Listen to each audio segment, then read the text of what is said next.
Welcome back, everybody, to the Mullins Over Music Podcast. I'm your host, Austin Mullins, and this is episode 18. Corey from Face Yourself and Levitated. This was recorded right before their Chaos and Carnage Tour that they went on. Corey's a great dude, good friend of mine. So I hope you guys enjoy our conversation. We're hoping to do one probably into the year, beginning of next year, so be on the lookout for that. In the meantime, Face Yourself has their new EP Martyr coming out April 18th. They also, if you catch this fast enough, they're doing a music video shoot on 4/13/25 from 5 to 9:30 at the Williams Center in New Jersey. Yeah, and finally, they have their Deathcore soundboard plugin. That is a fantastic plugin. I think it's hilarious and great that they did that with Joey Sturgis. So check all that out and enjoy the episode. There's the noise. There you go, Zoom. Let's give it up for them because they've caused me to lose 2.5 podcasts. Oh, Yeah, it's that blows. now I've learned to double record. Got OBS on the side here and then Zoom right here. Smart. Anyways, everybody, welcome to the podcast. You know what it is. It's Mullins Over Music. But in case you don't, now you do. I have a special guest with me today, and I'm already dropping shit. We're off to a great start here. I'll let him introduce himself to you guys. Hey guys, Corey from Face Yourself and Levitated here. Happy to be here. Happy to answer any questions and just have a good time talking. Yeah, that's what we're all about, is having a good time. Now, do you have a fun fact for me? This is something you've prepared all throughout grade school, so I know you've got one fun fact for me. A fun fact. Ooh, I don't know. You put me on the spot. The first thing that comes to mind isn't exactly a fun thing, though. Sounds fun to me. All right. I'm a diabetic, and a lot of people don't know that actually. That's a fun fact then. Yeah, I'm a diabetic, and looking forward to seeing how that's going to be going on tour with that. Because I know some people like Howard Jones from like Killswitch Engage. He actually left to take care of that, but that is a fun fact, man. that it definitely is a lifestyle change. But I've been diagnosed for about 12 years now, just kind of still getting used to it. But I've made a change over from injections to like pump stuff, and it's so weird being able to just like, oh, I am eating 35 carbs, and I hit a button on my phone, and it gives me the insulin that I need instead of taking out a needle, stabbing myself, putting it away. Like, stuff's come a long way. What's up? I said, do you find that it's a lot easier now? It is. The only thing that sucks is I have a tube tied to me at all times, but I'm getting used to that. I made the swap like a couple weeks ago, so it's just more of a get used to it. Don't tug on it too much, or like, like this is the pump thing right here. So this tube goes into my stomach. But I rarely even have to touch this thing. It just goes in my pocket, and my phone kind of talks to it. So if I'm giving myself insulin, I could just use the app on my phone. It's really, really cool. I have an app for my hearing aid. Oh, I'm probably gonna need those one day. Oh yeah. I used to have tubes I had tubes in my ears when I was a little baby, and when they took it out, it snug on my eardrum and ripped a hole in it. So I've had surgery a couple times. Ouch. Yeah. Jeez. Yeah. I used to not wear earplugs at shows for the first couple times I went. So wear earplugs, damn it. To anyone listening doesn't. You're stupid if you don't. I'm calling you out right now. Just wear earplugs, god damn it. You're right, man. Hey, and Eargasm sponsor us, I bought 2 sets of those, and my one band we were for a while we were affiliates for them, but yeah, I'm not sure if they're still doing that affiliate program, but yeah, we've had a couple people use that link and save a couple bucks, but love just advertising that people need to be protecting their ears, because I see too many people at shows without earplugs. It's just ridiculous. You want to be able to listen and enjoy music your whole life, be able to hear people talking to you. Just protect yourself. You don't want to keep going. I'm sorry. What Huh? did you say? Huh? Yeah, I'm already there. I do it all the time, man. I go, I'm sorry, but what did you say? I legitimately can't hear you. There's some times where I swear to God, people are talking to me in another language. I'm like, okay, now say that again, but in English this time. They're like, I just asked you like what we're having for dinner tonight. I'm like, oh, I don't know. It's just like simple things will sound like something completely different because you're not hearing right. Uh, So again, we're hearing protection, damn it. oh yeah. And in terms of that question, they might as well not even ask me. Half the time is I don't know. So on a rare Yep, I'm occasion, the worst at that. yeah, on the rare occasion you're like, you know exactly what you want, but that other 98% of the time you're like, I'm no clue. Exactly, yeah. Sustenance. Okay. Something with calories in it that tastes good. Yeah, exactly. So we're gonna start off this podcast with a funny question. I'm gonna give you two good ones here. Sure. So the first question is, how many ants do you think it would take to lift an elephant? I know. You Well, weren't I would have prepared for this question. well, I know ants can lift twice their weight, so I would just need to know the amount of ants or how heavy a ant is, multiply that by two, and then divide the weight of an elephant by that. I'm a fucking nerd, so so then I can find the answer, but I have no idea. God damn. Give me a number off the top of your head. How much does an ant weigh? I don't even know. We're looking this up right now. How much does an ant weigh? 1 to 5 milligrams. So let's say 3 for the sake of middle ground here. How much does an elephant weigh? In grams, I guess.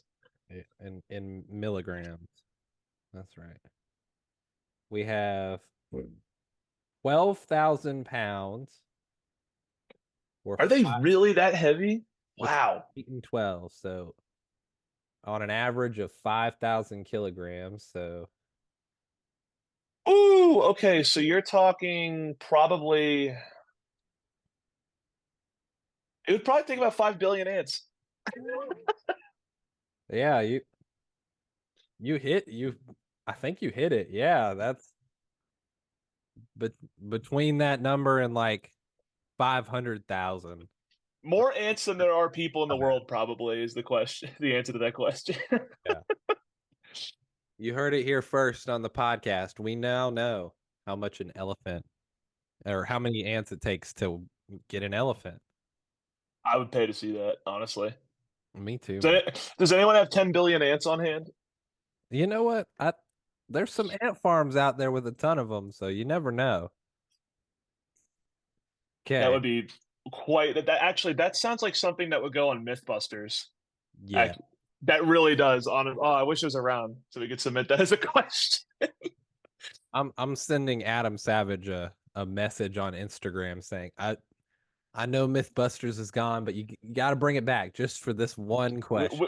We got one question for you, and we need an answer, and you are the only person that can answer it for us. I think the only problem would be getting the elephant, but or the elephant to not be scared of billions of ants. But I think we could do a replacement, do the actual poundage in like sand bags or something, and work from there. Yeah, I think I we're think on that something here. $1 million idea. Let's get started on it. Yeah, you and I will be the new host of Mythbusters. Works for me. Cool. I'm Well, down to do crazy shit all the time. we'll make decent money from that too. At least Hell $5. yeah. Okay, next question. Which movie would you want it to be if your life was a This question doesn't make any sense. I'm skipping this question. Okay. What is the funniest name you've ever heard in real life? I don't know. Um, I'm I'm going back to when I used to be like a huge George Carlin fan. I like the skit where he's like, "What happened to these real men's names? Joey, Eric, Bill, Bob," and he's like, "Todd, what's going on, Todd?" He's just making fun of Todd and Kyle were the two names, and I have a cousin named Kyle, so I would just give him shit, and I'd just like, Kyle. I guess it would be Todd, but mainly because of that George Carlin skit. Okay. Um, at work we got a guy named Nut. Nut. I don't have anything crazy at work. Everyone's just normal names. James, Bill, David. It's all just normal people. So I haven't run into anyone with a too crazy name, but I did come across someone named Odalis. I was like a point of sale support guy at my first job, and the person that called me, her name was Odalis, and I was like, that is a fucking sick sounding name. Someone Yeah. from Canada. It was just like it was not American. It was French Canadian or something, I think. But it was just like I'm. That's a cool name. Damn, I've never met anyone named Odalis since then, though. No, I mean I've met O'Malley's before, but not O'Dallas. O'Malley's last name, not first name. Odalis was the first name. Oh, okay. So Yeah, yeah. It was this just is our like first name. Okay. and I and like for funny names, it's just more of a like.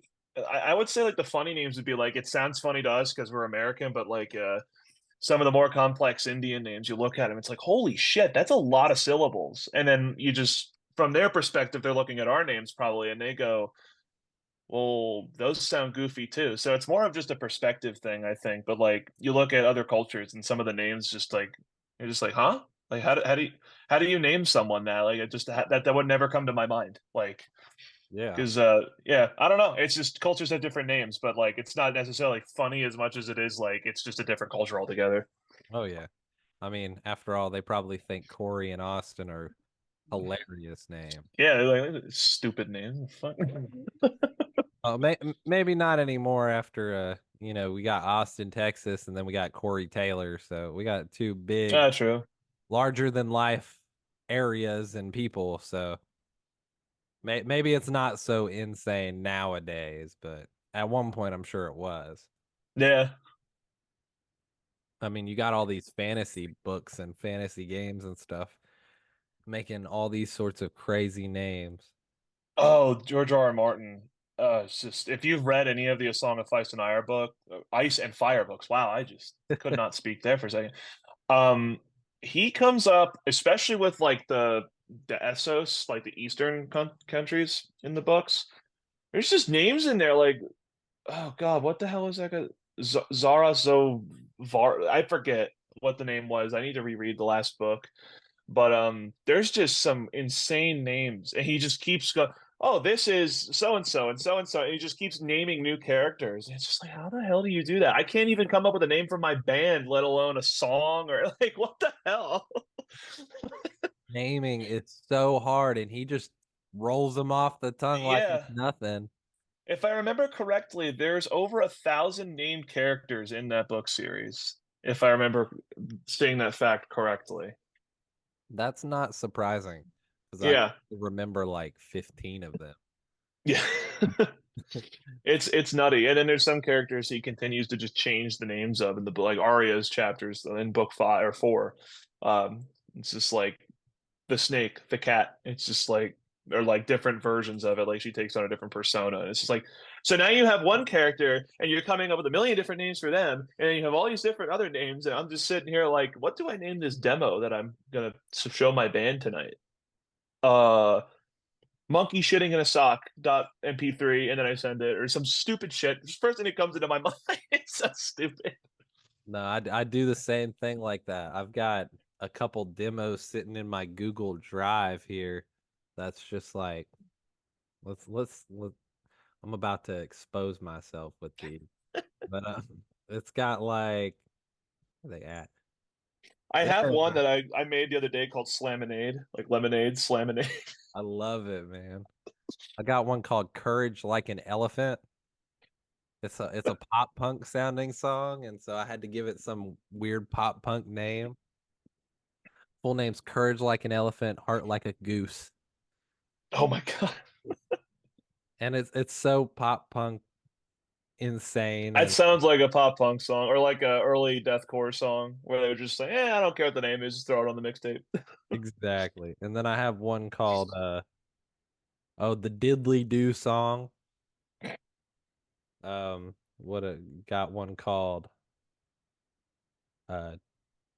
January Death, because I wrote it in January and it's sad. The demo for the song Sirens off of our last EP for Face Yourself, that was originally called Composite Materials when I wrote it. So like from SpongeBob, and like how do you achieve this success? And like, well, I use composite materials. Next question. Gotta love that show. You can use that for a lot of inspiration. I mean, people are using it for It's inspiration now with the AI covers.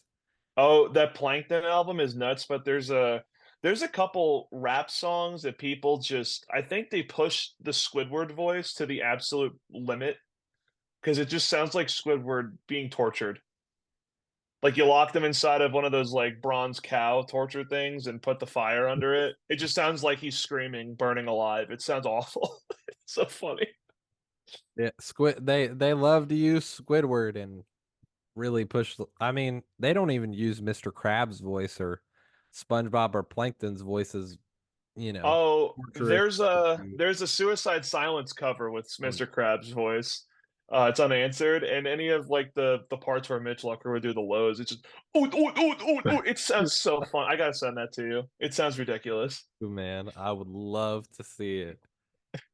There was a DGD cover of Uneasy Hearts Weigh the Most, where it's Squidward and Patrick. So Squidward's doing the holy shit, she smells like heaven, and then Patrick goes doing all the John Mess screams, and it's The first one I found and it killed me. It actually killed me. Was Plankton doing "My Heart Will Go On." oh, yes. They So they good. get crazier, man, and I can't help but listen to them because they're good, surprisingly. Yeah, I forget who made that one album, but there's literally just a whole metalcore album with Plankton's voice on it. Boy, It's got like a what? giant. What? Boy, what is the guy's name? I Is think. it okay? I remember seeing it because I have a bunch of friends that just listen to it casually. I'm just like, what the hell? This sounds awesome. Why? I don't listen to it casually. I listen to it religiously. That's my friends. Yeah. And he did a SpongeBob one where SpongeBob does a country song called "Dear Magic Conch Shell," and Does Patrick, it have the twang to it? yeah, he goes, "When I saw her," and then Patrick goes, "And I don't know nothing about it." It's hilarious. I don't know how, like he sings all of it himself and does all the music, and then replaces his voice with the AI stuff. Oh, so it's like a vocoder on. Okay. I was always wondering how the heck they did that. That's how it sounds so much more natural, is because it's almost like a vocoder. Hmm. I'll have to play around with that. That sounds like I could have a lot of fun with that. Yeah, you can I want to hear Mr. Krabs sing a Face Yourself song or something. I will do my best to try that because that sounds amazing, especially with her highs. I don't even know how the AI would sound, but now I'm curious. I think it would absolutely butcher it, but it would Oh, and it would be beautiful. yeah. This we're on to some really interesting stuff here on this podcast. We could make $1 million off of all these ideas. Hell yeah. Okay, so let's get away from these surprise funny questions and move on to a couple actual music related questions. As much fun as this is, I might throw one in there at random just to throw you off guard. Do it. Okay, so first question I gotta ask you in the music realm is how you got started in music. Take me back to a young Corey. All right. So for me, it was really my brother. He back like, oh god, 06, 07 ish. He just around when he was graduating high school. And he's about 11 years older than me. So I was about 7 or 8, and he was about just graduating high school, 17, 18. And he would always be driving around playing Nirvana, Led Zeppelin, Black Sabbath, all this stuff. He had like an old Monte Carlo, and we would just drive around and crap. Um, Led Zeppelin's Mothership, it's like a kind of best like best hits disc for them. That was a big one. But then Metallica, Guitar Hero Metallica, Guitar Hero 3. I think 1 was the biggest song for me. Just the way it starts out slow and then it gets really fucking heavy at the end of it. And then yeah, so that was Guitar Hero 3, and then Metallica came out, and then I got even more into it because I liked Metallica from Guitar Hero. And then I just delved deeper into things, and I will shamelessly admit this. So I went from Metallica, Nirvana, and all that, like just like your normal gateway drug bands, uh, into Rammstein, and their Live at Volker Ball video from 2005. It was like right after Rise of Rise came out, and that album is goated. Uh, can't give it to me otherwise. Best Rammstein album. But that I would play World of Warcraft and just have that on repeat all the time, just over and over again, listen to the same fucking live set. And then at some point, someone had introduced me to Five Finger Death Punch. It's a shameless admission. Their first 3 albums were like my gateway drug into harsh vocals. Um, After that, I had a friend in high school, and he really delved into the heavier stuff. So he got into like Whitechapel, Parkway Drive, uh, Suicide Silence. So those were the big 3 for me initially. Actually, no, it was those are the big 3 that got me into heavier stuff. But around that time, I was exploring bands like Avenged Sevenfold, All That Remains. Yeah, Parkway Drive was huge for me. Lamb of God was like, I fucking love that band. Lamb of God, Korn, Slipknot, all that. That was around freshman year of high school. I started getting into that. And then I started delving into the really heavier stuff. So like Deep Blue, Horizons, Parkway Drive, New Era of Corruption, self-titled album, Whitechapel, The Cleansing. That was sophomore year. So I never had an emo phase. The closest thing I got to listening to like to an emo phase was probably just listening to Avenged Sevenfold freshman year of high school. But the big 4 for my freshman year were definitely All That Remains, Killswitch Engage, Lamb of God, and yeah, big Killswitch Engage, Lamb of God, All That Remains, and there's one more I'm forgetting. God damn it, I already said Lamb of God, but yeah, those were like my big bands. And then I joined marching band in the drum line my junior year, so I got into like the big percussion stuff. Before that, I had taken guitar lessons just kind of casually in middle school, but I really didn't like do much with it. It was just kind of riffing along to Metallica and shit when I was listening to that. But the marching band's really where I was like, okay, I really, really want to do something with this. So in the 2 years that I was in high school marching band, I did pretty damn well. People said to me. So I always have like a bit of a percussion background. I would love to be able to play a kit one day, but again, I'm happy on guitar right now, doing vocals and backup stuff. So Yeah. a lot of fun. But out of high school, had a little jam band with my guitar player and Levitated, Dylan. Him and a friend of ours named Luca. We would just go over in my basement and just jam, and we wrote shitty songs. We had like a 4-song EP we wrote. It's on my SoundCloud still, actually. First 4 demos I have, and they're god awful songs. But it was the first, yeah, it was the first time Dylan or I or anyone that I knew recorded or wrote or anything. It was like our first crack, and then out of nowhere, I met someone, Angie Lawson from my high school. Shout out to her. She got me into she got me to meet Drew and Johnny from Levitated. And then I took off on vocals there. We wrote an EP, released it in 2018, and then the last year we put out our second EP. It took about 5 years due to some like, personal stuff, but in the meantime of getting ready to gear up to release that, Eric from Square Up Studios, drummer of Face Yourself, reached out to me. Tom was already kind of a part of the project, and him and I were close from when he was in Sentinels. And yeah, it was just I was hanging out with Eric down here. He was shooting a Crown Magnetar video, and I for a band called Fighting the Phoenix as well. And he gave me a call originally. He was like, "Oh well,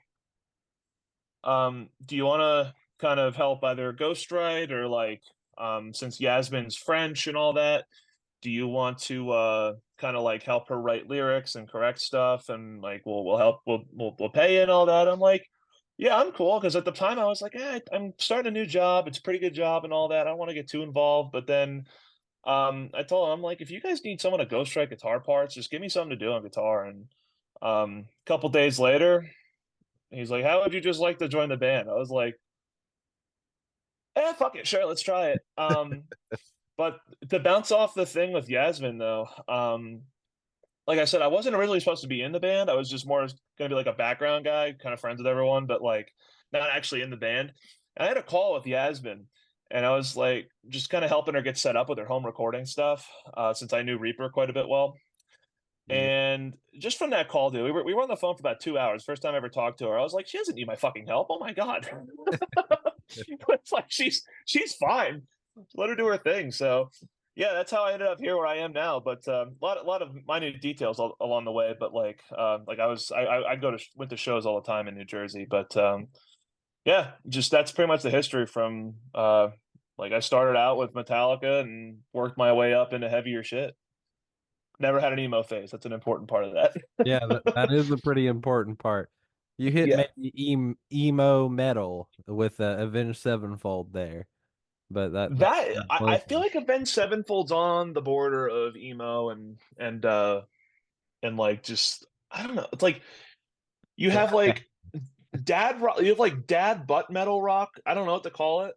And then No. you have like the emo stuff, and then you have like the this is too good to be any of those things, like all jammed together in one band, and it fucking slaps. I love Avenged Sevenfold stuff. So My wife calls I it divorced dad rock.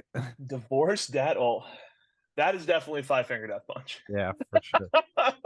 I've heard Five Finger Death Punch described as uh military metal, Yes. people Well, who've never that's been in the military.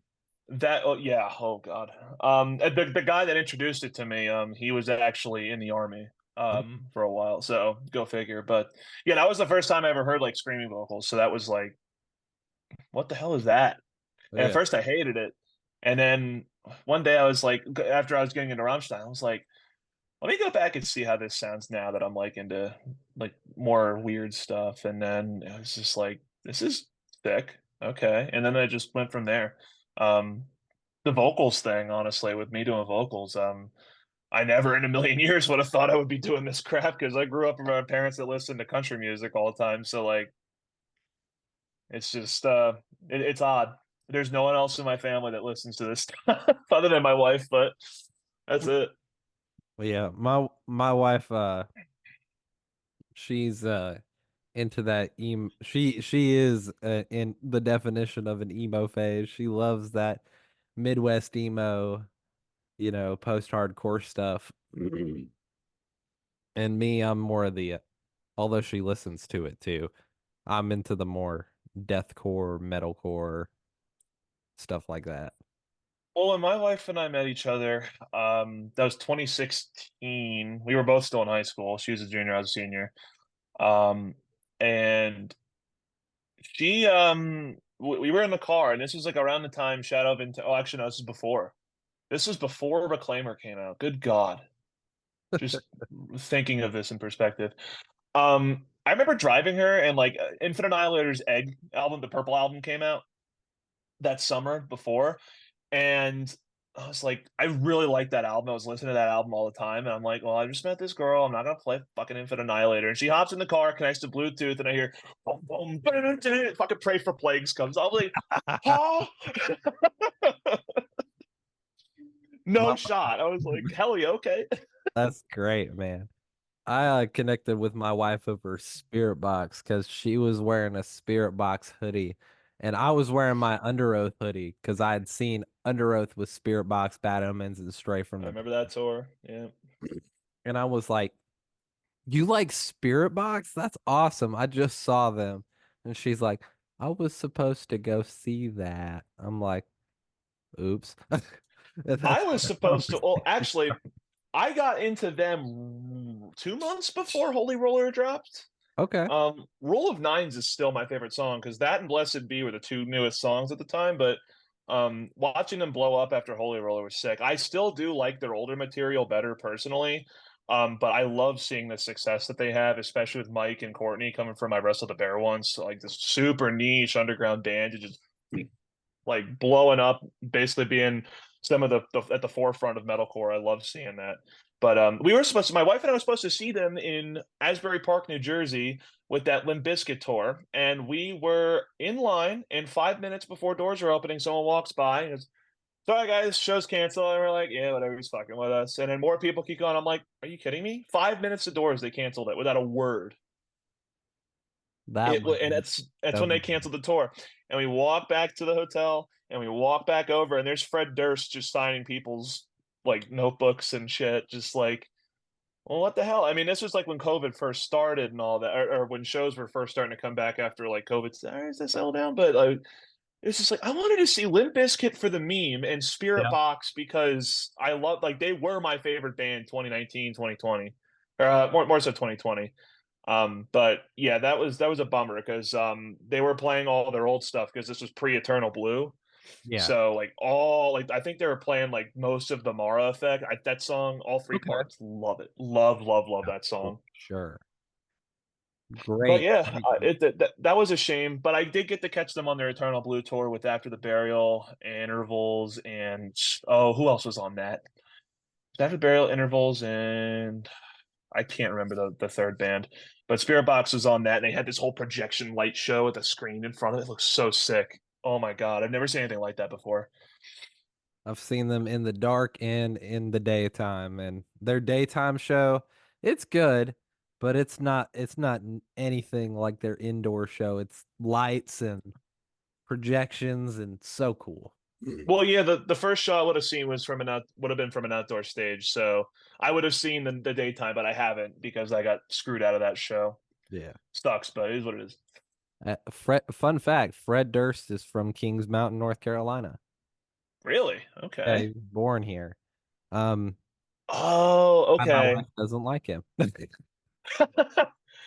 I mean, a lot of people don't like him. It's just the '90s. He was always Yeah. doing the thing, just starting beef with people. I mean, there's like a whole just diss track going back and forth. If you listen to off the album "Follow the Leader" by Korn, they have a song called "All in the Family" where they just kind of go back and forth, shit talking each other. It's so funny. You gotta love Limp Bizkit for what they are. They Oh, are absolutely, yeah. of a real life meme. They are. They absolutely are. What's going on back there? They're She's trying to give them some chicken, and the cats don't want to play nice. You saw them earlier not wanting to play nice, getting in front of the screen and stuff before we started. They're still not wanting to play nice. They have a mind of their own. I mean, mine's just, she's sleeping here. Hello. I Hi. woke her up, but she's always sleeping. And this is why you should watch the video version of the podcast so you can get quality content like cats. Hell yeah. Okay, on to the next question here. Um, I gotta ask you about your writing process. Like how do you go about composing uh a song from demo to the final product? So, um, the writing process would be different depending on what the circumstances are, and I say that because every EP I have released under both of my bands has been an entirely different process. So, for the perspective of Face Yourself, the first EP was all demos that Tom had written between the time that he left Sentinels and joining up with all of us. And most of the songs were basically done. There were a couple parts like in Red. There were a few things that were dropped off. A couple changes here and there, nothing too crazy, but it was more of like, okay, well, this song is like 5 minutes long. What can we kind of cut out and get to the point on here? But those songs I really had nothing to do with. It was more of just we have songs and we're gonna write lyrics over them and see where that goes and any other polishing touches. I mean, I had input on like okay, well, this part should go here or be cut entirely, or Yasmin and I for like Youreself, for example, how she does her part and I do my shouting kind of like call and response thing. That was an idea that all of us kind of like sat together and did. But this was more of like, but after the instrumental was written, Yeah. EP2, Death Reflections, we had a lot of other leftover demos from EP1 that we just kind of were like, okay, let's postpone this to EP2. I believe, oh God, which song was it? I think it was either Unhinged or Spineless were leftover demos from EP1 that we wanted to use still. So we kind of segmented that off. The rest of that EP, Dead to Me, was written by Dave. Our ball guitarist, we call him Kratos. So Dead to Me was written by him. Die for Less and Death Reflection were written by Eric. He got his 8-string during the recording process. Actually, the day before we started recording the final guitar takes, we got the guitar in. Shout out to Halo Guitars for that. Love 8-string, man. Yeah, there's Halo Guitars came in clutch with that because we got his guitar ready to go, Evertune, bare knuckle aftermaths, just the whole 9 yards, just stock ready to go. Let's fucking record this thing. So we got that thing and started recording. And then after the first EP, Eric just was like, well, I haven't written deathcore in a while, and I used to be an old like MySpace deathcore bands. Fuck it. He just comes up with Death Reflection and Die for Less. Like Death Reflection was first. Yeah. And that song, I do love that song. It's like an old school deathcore song for the most part. It's sick. Really happy with that song. But the rest of the songs for EP2, we did have a bit of a rush on that just because Yasmin had a lot of work stuff going on in France. So her and I were kind of like, okay, well, I'm really busy with work and I don't feel comfortable at this. So like, help me. So like help me get this done so we can get this done before the end of the summer kind of thing. Cause we were, as you know, we released 3 EPs last year. We just wanted to keep hammering them out. That was part of the master plan that Eric had when we all grouped up together. So the vocals on that album, a good amount of them were Yaya, a good amount of them were me. So her and I definitely collaborated a lot more on that album than anything. Compared to the rest of the stuff, that album has more vocal collaboration than anything. That album also has more songwriting collaboration, just in terms of who wrote what. There's more members writing stuff, whereas the first one was mostly just Thomas and Dave putting his solos over it. The third EP, which was Tales of Death, my favorite one personally. That I have never had so much fun writing an EP in my entire fucking life. I got to admit, because so I had written Sirens and I had written Guillotine. Both songs just kind of wrote in a day kind of thing. Guillotine is definitely a lot more complex than Sirens. Sirens is like more of a down-tempo deathcore song. Whereas Guillotine has like the solo riffs, the whole nine. That song I have a lot of fun playing, and I'm really, really proud of that song personally. But Tom was doing his own thing on the side, and him and I would just be like, okay, well, where do breakdowns go? Okay, we're gonna do this here. So a good example of this would be Betrayer. So Tom was giving it a crack, and he's like, I can't come up with anything. I was like, well, at the end of the song, there's just a stupid drop. And I was like, well, what if I just dropped it like 30 beats per minute and just like right into something completely different, like a field change, the whole nine. And that was kind of how it went, was just Tom and I like, well, what can we do here to make this just like, fuck you, this is a heavy part kind of thing. So Tom and I were just cooking the fucking ignorance up in the kitchen there. And then Yasmin just killed it. The song Amongst the Dead, she has this disgusting high that she had recorded. It's just her. And I'm like, I hope we get to play this live one day because she's just gonna be like, "Fuck you, I can do it," because everyone hates on her and it's just so stupid. She can do everything. It is. Everyone, yeah, no, it's just we just wanted to write stuff that was like, this is heavy fucking material and you're gonna like it, kind of thing. That was EP3, and I feel like we got back into the flow of what EP1 was, because EP2 we did feel like we did feel a little rushed on that, and obviously personal lives gotten involved with that, but like EP1 and 3 I gotta say were the most fun from the Face Yourself side of things for me personally. The other guys will definitely have differing opinions, but yeah, that's pretty much the writing process. Is just Tom and I kind of, or just not even Tom and I, just everyone just kind of sits at home. We come up with a riff, and oh well, you can go here, you can go there, blah blah blah blah, and then we all meet up. I'm in Colorado, Yasmin's in France, and we all meet up in New York, New Jersey, and we sit in the studio and we record shit, and it's just like, oh well, let's make a change here, or let's try this or that, because a lot of the vocal writing ideas, like where there's backing vocals and stuff, it's all kind of up on the spot there, whereas when we're writing demos, a lot of the changes that and the adjustments we make during the writing process are going to be more for like, here's demo one. Oh well, at 30 seconds in, this riff we can kind of like do something a little different, maybe a different rhythm pattern or something, whatever, for example. And I go, okay, well, here's demo two, and this is like with your notes on it, and kind of just building a song from there. So that's usually how it went in terms of that, and that's kind of a lot of the writing process for Levitated too. My other band is just here's a riff, write vocals over it. Here's another riff. Oh, I don't like that. Let's maybe try this there. It's just a lot of just back and forth on demos.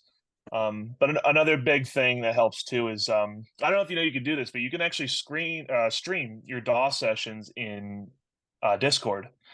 So Tom and I would hop in Discord, and we would be streaming our DAW sessions. Same thing with Levitated, and we'd just be like showing in real time. Well, how do you like this? I'm like, oh, we'll put like an impact sound there. And it's like, oh, that sounds good, because like we can like get into the nitty gritty if you're streaming the DAW like that. So a lot of it is just back and forth, but sometimes we're doing it in real time over Discord remotely, since we're all kind of in different geographical areas. But it's not just like we come together, here are our songs, and then we go from there. It's a whole process. Some of it's proactively, some of it's here's demo one, make notes, then write, adjust demo two, or we get and then after we compile everything, then we meet up and then we make more changes. So it's a process, but there's no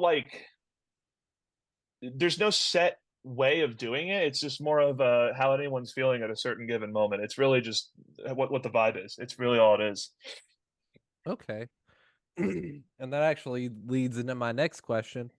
What's your favorite song you've written, and what's the favorite song to play? And then least favorite written, least favorite played. So I need some favorite song I've written is definitely Guillotine. That song I think was like the most cohesive song I have like ever written instrumentally. Like I said, I'm a vocalist in another band, so I wasn't really too much a part of the instrumental stuff for that. I do get involved with it, but not to the level I do in Face Yourself. So Face Yourself, I have a bit more of an outlet to write the heavier stuff that I would want to write anyways. Favorite song to play?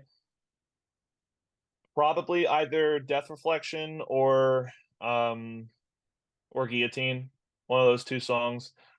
Death Reflection just has a lot of just fun, heavy parts that you could just go wild to moving. Least favorite.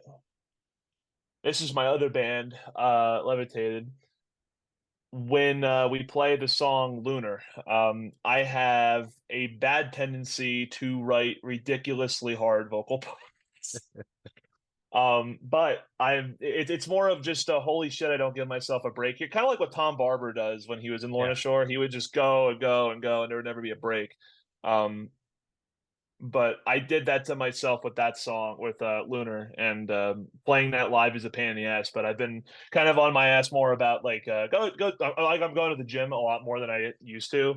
So the cardio I'm doing now is definitely reflecting in my ability to perform that. So it's not as bad as it used to be, but it still sucks. It just, you feel winded after you're done. But yeah, that'd probably be my least favorite and favorite. Favorite songs, yeah, Okay. between both bands. I like it, man. Yeah, if you don't give yourself a chance to breathe there, you're like gasping for air by the time you're done doing all the Yeah, it is crazy. It's just I made note of that. I'm like, okay, so next time you write a song, let's not do that quite as harsh on yourself, but it's still fun to play. It's just like after I'm done doing it. you're like, "Oh, Jesus. I'm good. I'm good now." Why did I do this to myself? Yeah. I know there's Okay. a lot of other people that say the same thing. Like going back to the Lorna Shore example with Tom, I remember talking with Will. He was like, when he first started playing, he was like, I fucking hate Funeral Moon. This shit is just nonstop. It's ridiculous. I'm like, but you do it so well. It's like it doesn't mean I enjoy doing it. That's It's like fair. he's just like, yeah, I get done with it, and it's just like, oh my god. Does Lorna Shore still do any of the old music, or is it all new No, stuff now? no, it's all as I return to nothingness and pain remains. That's all it is now. And I know Will definitely wants to play a lot of Maleficium stuff, but I don't know if they ever will, just because their newer music is what's taking off. I'm personally more of a fan of that stuff myself, but I respect the shit out of those guys for the grind that they've done. Just I know people that knew Lorna Shore before Tom Barber was even in the band, before any of the members in the current lineup were in the band. And it's just like hearing stories of them playing this old metalcore material and seeing them play.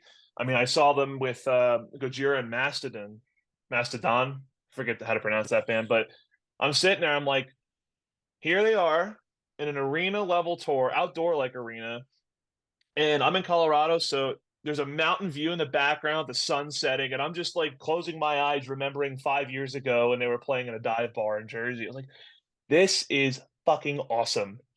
So proud of those guys, but yeah, I don't think they'll ever play the old stuff again because of just where they are now. Oh, The new material is more is what's blowing up, and more power to them, man. I love seeing it. I managed to get to see Will Ramos perform with Job for a Cowboy. Oh, fuck you. I wish I saw that live. It was at Blue Ridge, so Yeah, I saw that set. it was good, and he was dressed up in his whatever his weird persona. Yeah, his alter ego. Uh, I forget what it's called, but it's so funny. He posts on it occasionally. Sorry, I took The some. Rat Club thing? No, it's Rat King? I. It might be that. Yeah. Because Uh, he has his own clothing line called the Rat Club, and I think he's like Rat King or something like that. I don't know. yeah. He wears a blonde wig with it, and he's like, "Oh, I'm a different person." And Oh, I actually have never seen that. I'll shoot it I've, over to you. That's so please do. I've funny. never seen that. Yeah. Dude comes out in a blonde wig, and I'm like, "Who is that?" And then I was like, "Oh." I realized afterwards, I'm like, that that was Will Ramos the whole time. Missed the He did Lawrence a set though. he did a really sick feature with Malevolence a couple months back too. I think it was Judgment was the name of the song.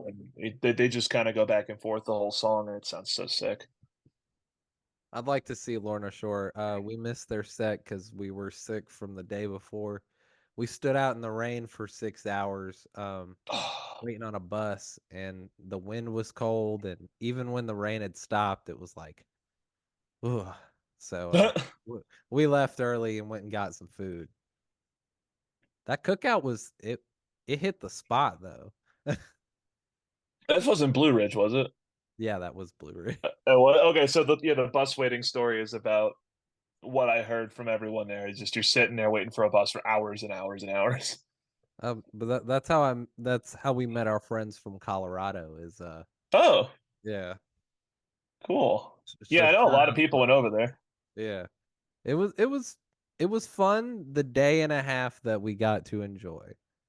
Um, everything else was Not fun because we didn't get to see Slaughter. We didn't get to see, Baby Metal, which I don't know if we'll ever be able to see. We didn't get to see Limp Bizkit for the meme, of course. Um, You just missed out on a lot of stuff. But this year we're going to Furnace Fest, so oh yeah. that's Under Oath and Poison the Well and stuff like that. Huh. Okay. And hopefully Kubla Khan, fingers crossed. Ooh. They're one of my favorites. Dude, Swan Song's great, Boom Slang was cool. What was that one single they just put out? It has a lot of like funky field change parts in the drums. I forget. let me see if I can find it. Is it Dirt Pile or something? I don't think it's no. That's Ant Pile. I think you're thinking of. That's the last song off that's the shit son of a bitch song. Oh yeah.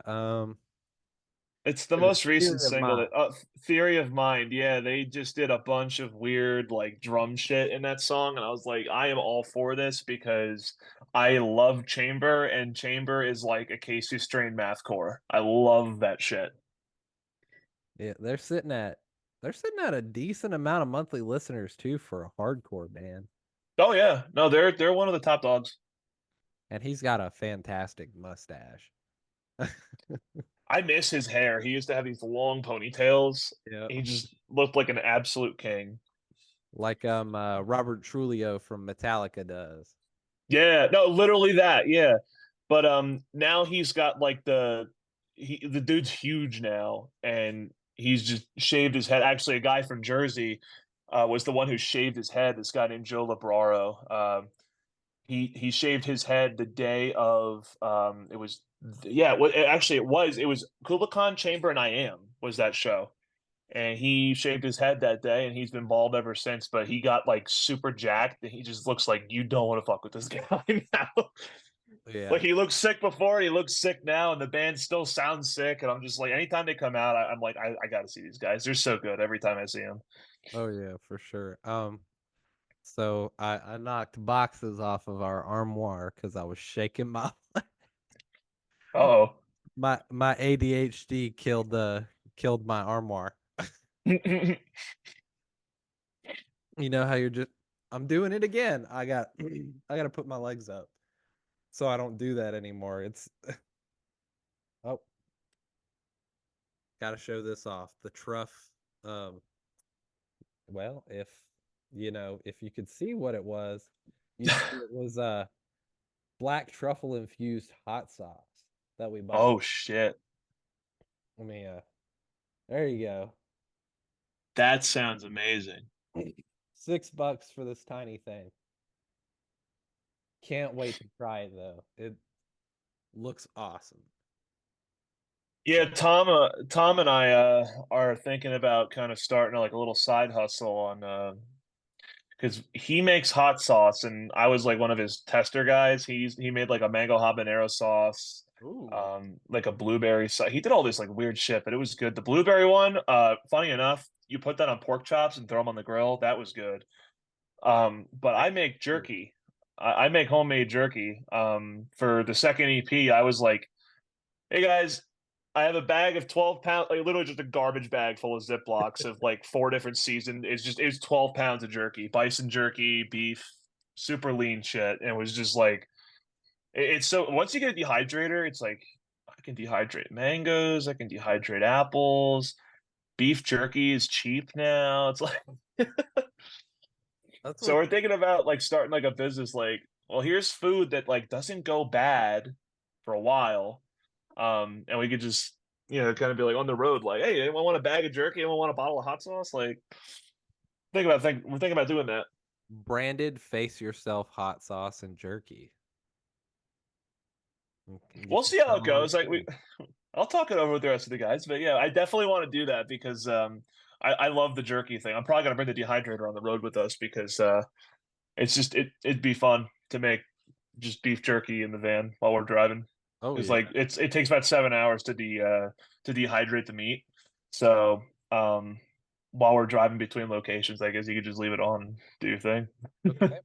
I'll come on and be your personal dehydrator man. Hell yeah. We'll make all kinds of jerky. We'll jerky every kind of meat that we can possibly jerky. Have you ever had yak jerky? I've not, but that sounds good. Do you know who Jeffree Star is? Do you know who that is? Yes, I do. Very familiar. He has his makeup shop in Casper, Wyoming, and my wife and I went to Glacier National Park over the summer, and we had to drive up there and then go west on I think 92 or 90 in Montana to get there. But we drive right through Casper. It's right on 25 there. I'm like, well, we're here. Um, let's go into Jeffree Star's store. And sure as shit, in this town in the middle of nowhere, there's still a line.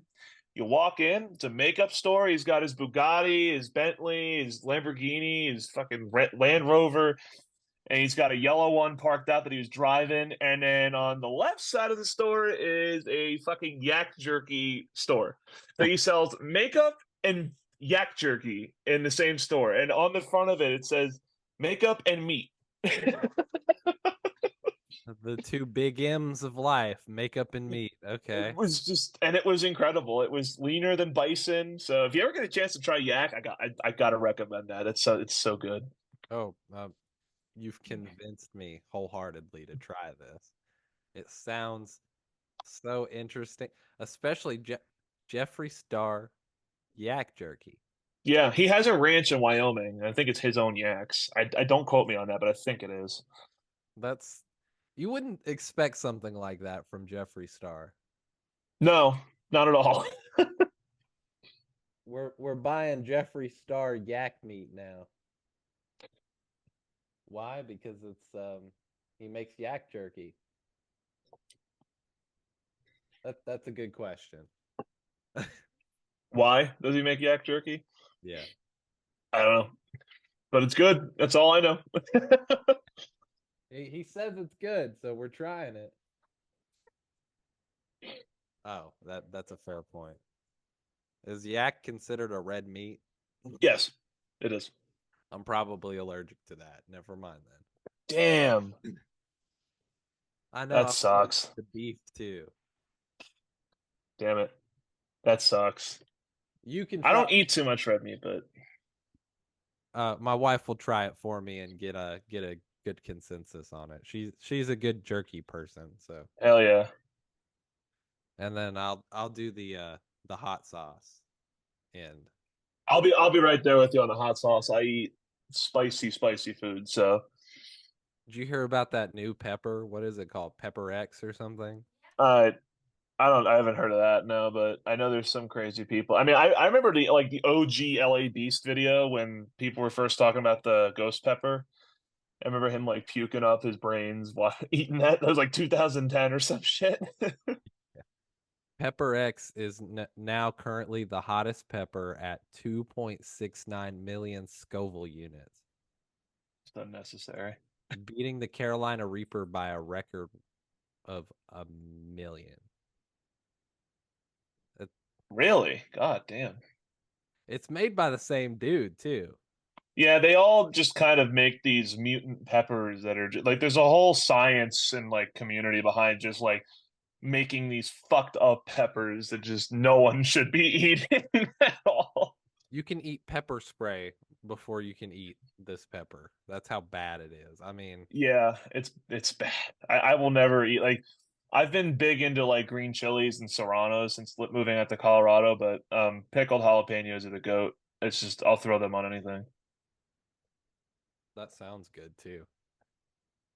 I made a batch of salsa earlier this year with 6 habaneros in it, and I swear to God I gave myself an ulcer, but it was just so good. Man, some stuff is just it's hot, but that's what I love about stuff. Hot, spicy in flavor. Yeah, there you go. And it's a lot of the time you have stuff and it's hot and it tastes like shit, and you're just like, why would I eat this for anything but clout to say that I ate this? Yeah, it's like that the one chip challenge. It's just it has no flavor. It's just heat and nothing else.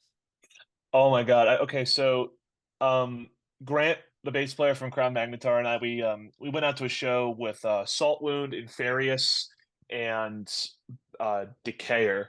Ooh. And they were stopping in Denver, and we showed up there, and the guys from Inferius were like, "There's a 7-Eleven across the street. Let's go get one of those chips." Oh, And they got it, and their vocalist comes, and Inferius's vocalist comes out, and they're like, "Hey, eat this chip." He's like, "Fuck off! I'm not eating this chip." It's like 1 in the morning, and the next day we look on Instagram, and there's just a fucking picture of him puking his brains out in the parking lot at the next show they played in Salt Lake City Jesus. from that chip. And I was like, because they were trying to get someone to eat it, and I was like, I would eat this, but at the same time, it's 1 in the morning. I don't feel like feeling like that right now, so I'm good. Yeah. If it asked me 7 hours before that, I'd be like, yeah, just give it a damn chip. I'll eat it. Oh yeah. But at 1 in the morning, you're tired, and you know that Yeah. heat's gonna hit you worse when you're tired than Yeah. when you're Oh, wide. yeah. Hmm. You're gonna be like, yeah, The Shaq from Hot Ones. yeah, exactly. What a meme too. Shaq is a real life meme, to be honest. There's a fucking thing at Micro Center, computer store, where HP had a printer, and he's just holding this printer in his hand, and it looks like my AirPod case, just like in his. It's a full size printer in his hand, just like it's the funniest thing. I think they have those at Office Depot too, because I went, oh Yeah, God, it's Shaq, and it scared me because it was just hiding behind a really tall shelf, which ironically was the same height as Shaq was, and I was like, oh Jesus, Shaq, he's coming for me. it's amazing. Yeah, he's huge. Oh my fucking god, his hands are huge. Like when you're watching that Hot Ones episode, the wings just look like my pinky nail in his hand. It's just like, And he just goes, yep. I know a couple people that do that. I don't understand. I don't understand it at all. I can't like. There's cartilage there too. I don't like Yeah, cartilage in some of the. I'm there for the meat, not for the cartilage and stuff. that's what I'm saying. I'm there for the sauce. I don't. Oh, Are you a blue cheese ranch kind of dipping guy? you know what? I'm not really a ranch kind of guy, but Like, do you dip your wings in blue cheese or like? I don't. I Okay, for a lack of respect the better, sauce. yeah, you got Respect the sauce. exactly. Respect the sauce. Yeah, no, Thomas and I, we both respect the sauce. We're both like, if you dip your wings in ranch or blue cheese, you're a bitch. Respect the sauce. You're disrespecting the sauce. I love it. You got to respect the sauce, especially if it's like a really good sauce. Yeah. You don't want to mess with that. It kills the flavor. Yeah, you're tasting the blue cheese, and it's like, oh, well, I like the flavors mix. Fair enough, but respect the sauce, dude. Come on. Yeah, if you want a blue cheese barbecue or blue cheese hot sauce mix, get a wing with blue cheese hot sauce on it. It sounds like that sounds pretty good, actually. Yeah. It's almost like a No. garlic parm kind of sauce, almost, but like barbecue. Hmm. Ooh, we could do it. Idea, Yeah, garlic parm hot sauce. That sounds good too. idea. Yeah, there's a couple places that do that already, but it's not a bad thing. It's not a bad sauce at all because you just usually it's just overload on garlic, but it tastes like cheese. It's weird. Oh yeah, we recently bought for our family friend, we bought a 6-pack of hot sauce. It had garlic hot sauce. Did it have blueberry in it? No? Yes. Did it have blueberry in it? Yeah, blueberry. Had all sorts of them and habanero, of course. Yeah, it was he loved it. So Hmm. I think we're on the right track with interesting sauces. If they got blueberry, we can do something. Oh yeah. You tried to buy 8 hot sauces today. No. You know how much that would have cost? I mean, not that we're not hurting for money or anything, but that's a lot of hot sauce. Okay, maybe next time. You got the $7 tiny hot sauce. $7 for this thing. I don't know. It better be good. Oh, if it's not good, I'm returning it. Yeah. It better be good. You know what? That's like a McChicken nowadays. It is like a McChicken nowadays. You hear that? This is the price of a McChicken. No, it's not. Well, how much is a McChicken? It's two for $3.99 right now. No, it's not. Not anymore. It ain't. Maybe It's like one. Okay, maybe two McChickens. It's like maybe $6 is two. All I know is that people that eat, I don't eat McChickens, but the people that I know that do are just like, it's not even worth it anymore. This is ridiculous.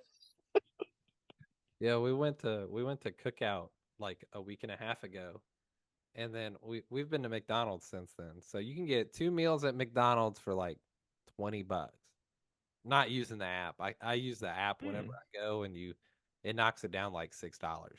It does, yeah. There's a promo out here in Colorado, and they know that it's a good promo because it's whenever the Colorado Rockies win, you can get a free 10-piece nugget, and the Colorado Rockies are the worst team in Major League Baseball. That is. So anytime I open up the app and I see a free 10-piece nugget, I'm like, all right, I'm going. I mean, we got one for the Charlotte Hornets and for NASCAR when the Coca-Cola 600 rolls around. I just had Nate Blasdell from I Set My Friends on Fire on here, and he does NASCAR stuff now, so I'm looking to him for when I can get free McNuggets from McDonald's now. Yeah, I mean, if they gave us the Nuggets, our basketball team, or the Avalanches, our hockey team, they would be giving out a lot of free food if they did the same promo for those teams because we won. I don't even know what the basketball championship is, but I know the Nuggets won that, and the Avalanches won the Stanley Cup last year. Ooh. Yeah, we had two big wins, but the Broncos and the Rockies kind of suck, apparently. The Broncos fired their coach and have a new one, so I'm interested to see how that turns out. The thing that's really annoying, though, is the Empower Field for the Broncos, the Denver Coliseum, and the Coors Field for the Colorado Rockies are all in like the same exit of the highway. And one time there was 3 home games going on at the same time. My wife and I were like, we are under no circumstances leaving the apartment today. Fuck that shit. No, thank you. You wouldn't be able to pay me to leave from something like that. Yeah, it was bad. Funny enough, though, the worst traffic I've seen was when Ed Sheeran played it in Power Field. Huh. Yeah, and you could see the light show from that like miles away. It was so cool. That does sound pretty cool. I always admire a good light show, even if it'll give me a migraine or a bigger migraine rather later. It's worth it, man. Yeah, if Rammstein ever comes to the United States again, like I was saying, they're one of my like first bands that got me into more heaviest stuff. They have these most badass stage setups out of any band. And when you like go in person, it's like you look at videos and you're like, that looks insane. And then you get there and see it in person, like, holy shit. Fire, lights, smoke, everything. Everything. I think if I remember correctly, it said Rammstein uses like 265 gallons of pyro fuel per show. Yeah, it's something insane like that. I would love to be able to just waste money like that on a pyro show. Well, their stage from Germany, it took, I think, what was it? 3 747 planes to bring it to and from the United States. Yeah, because they had a backup stage because their setup was so big that they had to like get the second set. So they like say they're playing in Dallas, Texas, and the next day they're playing in Denver. They would have the setup in Dallas done, and then the second one would be en route to Denver and setting up the same day that they're playing in Dallas. Like that's how big their setup was.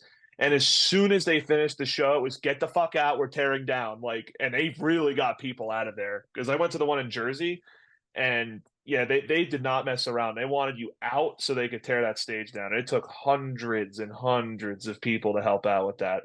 It was quite the thing to behold. I'm surprised they're not telling the crowd to help out. Hey, as part of the ticket fee, you guys gotta help tear down at least for an hour here. I'm always sticking around helping people, like when I'm at like local shows and stuff. I'm like, hey, you need help tearing down crap like that, and I would be more than happy. Personally, I would be like, sign me up. Sure. I mean, and the biggest thing is always the drums. Tearing down the drums. I always try to help out the drummer getting their stuff off stage, getting it out. Yeah, my drummer and I in Levitated, I am not the vocalist who does nothing before the show. Him and I are like a NASCAR pit crew, like a Formula One pit crew, even some days, depending on how quick we are. It's like just tear up set, like just get in, get out. Like you're done, get off stage. Like we gotta respect other people's time. Some people just do not give a shit. And I don't want to be that band. No. So And I don't understand why people don't care. It's just, dude, it's simple. You just want to help me help you is my philosophy. exactly, yeah. And if we all get off and on stage fast, everybody can play longer sets. Everybody Exactly.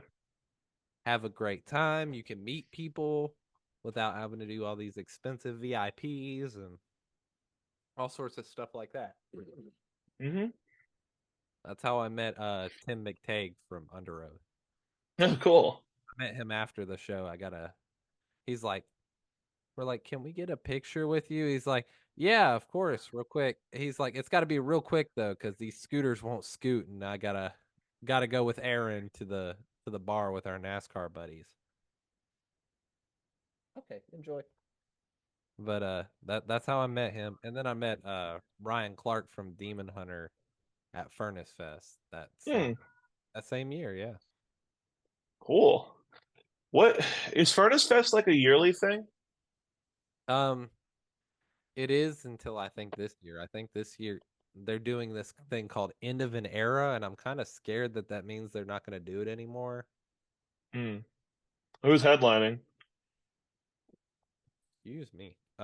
So far all I know is Under Oath is playing, Poison the Well, and one other band. I can't remember.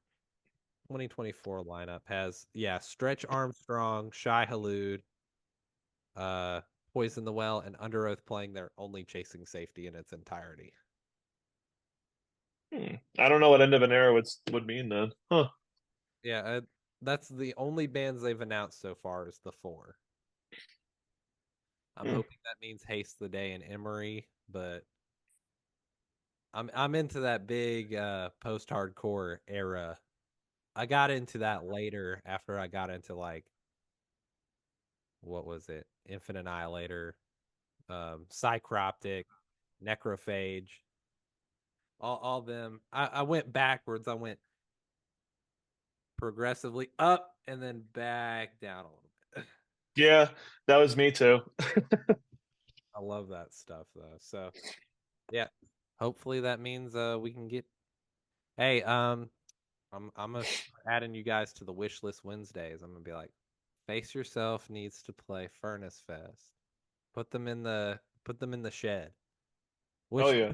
which sounds a lot cooler than it is a lot cooler than it actually sounds. It's not an actual shed. It's in the Sloss furnaces. So it's a historical site, 99%. Oh. And it's got the old furnace building, and it's got a nice little small lake out in the middle. Hmm. And then it's got the railroad tracks right next to it that are really cool. We slept in our car that year because it was free, and all the hotels in a like 50-mile radius were full. Oh, jeez. Yeah, my wife and I managed to get free tickets while we had COVID that time. Nice. I've speaking of COVID, I've had it 6 times. Oh, I think I've had it twice. Once confirmed, but I think well, actually, the once confirmed was EP3 when we actually there. Let's go back to square one. Fun fact: during the Sirens and Guillotine music video shoots, both Yasmin and I both had COVID.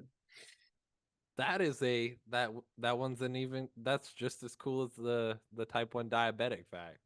So Yeah, it was just we were living together, or like she was living at my parents' house when I was over, and I had tested positive because my band Levitated had played a show with Kayanashi Okay. in Elmwood Park, New Jersey. Little dive bar, but oh my God, it was so much fun. Um, I miss those old like intimate shows. I love that stuff. It's just I hope I never stop playing shows like that because it's just you get to really just be up front with the crowd. It's great. You get to meet people that way. But that show was a super spreader. And it was so funny because our one behind the scenes photographer for Face Yourself, Matt, he had COVID and he really wanted to go, but he couldn't because he had COVID. And then it's just the next day, I have COVID, I have COVID, I have COVID, I have COVID, like all these different people that were at the show. And then the next day, more people that were at the show. And then the third day, I'm like, I'm starting to feel like shit. Okay, let me test. Oh, fuck, I have COVID. Yasmin's living with me. She tested negative, and the next day she tested positive. So Sounds like he could have went then. yeah, he was pissed. He was like, I would have fucking gone if I knew everyone was just gonna get COVID. I was like, yeah, that sucks. And the thing that really sucked about it though is we were gonna do like really cool like full band shots for the two videos, but we had to do individuals because specifically our bass player Kyle, he was his wife was expecting due date that week for their kid. And I did not want anything to go wrong with that. So COVID and pregnancy I know is definitely a rough thing, I've heard. So Definitely. God forbid anything happened, yeah. Yeah. Okay. But everyone's healthy on that front, though. Everyone, the baby was born and everything was good. So the individual shots, it worked. And it looks good, man. Thank you. Yeah, that's all Eric and his friend Matei, Square Up Studios. Those are the guys.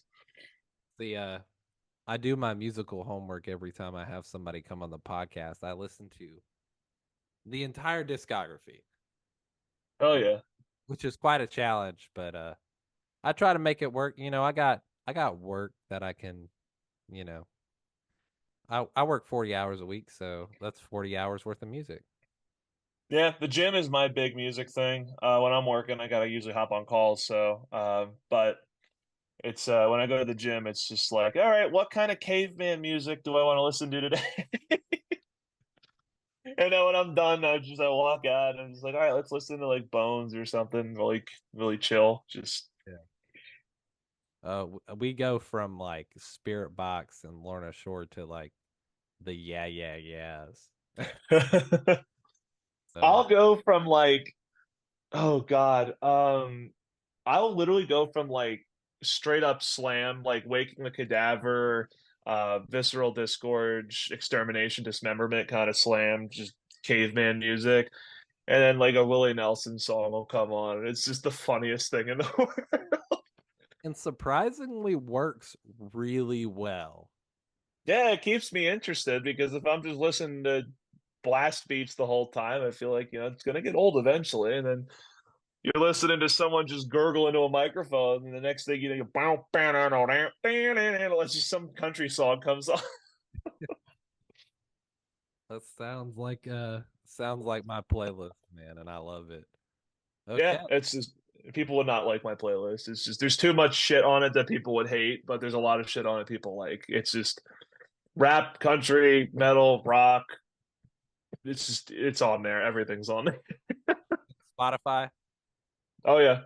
Okay. Just Send the playlist over. I'd love to give it a listen. sure. So let's move on. I gotta ask you. This is my favorite part. I always say this one and the next part is my favorite part. Gear talk. What gear you using, man? I gotta know. So we all just got not sponsored, endorsed. All the Face Yourself guys, all the guitar players, we got endorsed by Halo Guitars. So they actually just announced yesterday that they're doing their custom line for 8-string Octavias, their Octavia model. We got from that production line they're doing kind of like semi-custom versions of those. So we got to specify, okay, well, we want this finish on it, we want this color hardware on it, oh, we want locking tuners on it, Evertune. So they finally announced that, but that's what we're rocking is Halo Octavia 8s. Check their Facebook page if you want to see the like behind the scenes shots of it. But let me go grab my guitars actually real quick. Yeah, absolutely, man. I'd love to see it. In the other room. Let me Halo custom guitars. How am I Halo not- custom gears. I'm Oh, following- like Lucas Mann from Rings of Saturn used to use them back in the day. Oh, yep, I see it. It says, "See these guitars live on tour with Face Yourself at the Chaos and Carnage Tour." Yeah, That wood's so pretty. it is. I forget what type of wood it is. I think it's ash, but I could be wrong. It says 8-string, 28-inch scale, Evertune, neck through body, humbucker pickup config, ebony fretboard, 24 frets, choice of color. It's my favorite part, choice of color. I gotta say though, I kind of like the raw wood look. So this is my favorite piece of gear right here. Oh yeah, that's an important piece right there. He drives me crazy. Is So that muster up your vocals? yeah, he tells me when something sounds bad. But yeah, this is my Halo. I got it in a seafoam green, neck through, gloss finish. So they come stock with I chose black hardware, so I got locking tuners on it. We all got Evertunes on it, and we have a set of bare knuckle aftermaths in it. I will probably be swapping these out, at least the bridge, for a Lundgren M8 because my buddy in Levitated, he's got an Agile Intrepid 8, which is about the same size as this, 28 3/8 scale length. And he puts that thing in like double drop A sharp, which we do that tuning in Face Yourself, but we do it with pitch shifters. Yeah. And he has a guitar tuned naturally to that. And the Lundgren M8s, just there's something about them. But these aftermaths, if you're like into genty tones, just something with a lot of attack to it, this guitar, those pickups, they are the way to go. Okay. But that's my baby. This is my oldest. Ooh. This is a Schecter Banshee Elite 8. This was 2017 or something, I think, when they came out with this. 2016 it was. And this was the line of guitars where you could clearly see that Schecter was no longer on their fat neck thing. So whenever I tell someone I own a Schecter before I got the Halo endorsement, this was like, oh, I have this guitar. They go, ew, you have a Schecter? How does that thing play? It's like fat as hell. I'm like, actually, this is thinner than any 8-string I've ever played, still to this day. And this guitar is because of the Evertune. I'm a bendy boy. I like playing around and crap. So when I pick up a guitar to write, this is my go-to. And then with the other guy, with the Halo, that's my studio beast. Okay. Yeah, I But got a Schecter 8 as well. It's this one right here. is that the Omen? It is the Schecter Diamond Series Omen 8, I think. Yeah, my friend had the white one with the black binding, the outline on it. Yeah. That was our first 8-string. That was the first 8-string I ever played. I bought that one for $100. Nice. Yeah, those are cheap and they get the job done. But yeah, this is Old Faithful here, SM7B. You can see it's been through some struggle, but I've had that mic for 6 years now. I sold my half stack amp. I had a PD Triple X and a Marshall 4x12. I sold that for $400, the amp head and the cab, to get that microphone in time for recording.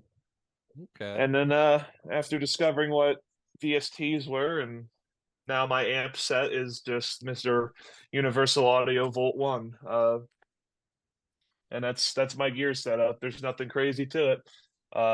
But live we're running like Axe effects and stuff, but home I keep it minimalistic. Yeah, I mean, honestly, minimalistic at home is the way to go. I mean, on the It road, is. keeping it as light as you can on the road is another challenge. Yeah, and that's we're trying to incorporate the quad cortex, but we need to a couple of us have some like the Levitated guys, they have one. Our bass player Kyle has one, our guitar player Dave has one too. But Neural has this issue where They gave the quad cortex this very, very specific um, electricity polarization on their chargers, or not chargers, the power cord for the quad. So like finding a replacement if the power cord breaks or you lose it, it's basically contact neural or your quad cortex is a paperweight. It really is annoying. I'm not gonna lie. I really wish they would just sell replacement power cords for it, but eventually we'll be running a quad cortex because we can run everybody out of one quad cortex as opposed to filling up just a ton of rack space. We have 3 Axe-FX2s we're rocking, so for the live rig, but all that could be condensed into this little box. It's so ridiculous how powerful that the quad cortex is. It's the most nutty piece of gear to be released, I think, since the Axe-FX2 was dropped. I gotta agree with you, man, because oh, there we go. That's better sounding. Quad Cortex has been on my to buy list for quite a while. Can't recommend it enough. Cannot recommend it enough at all.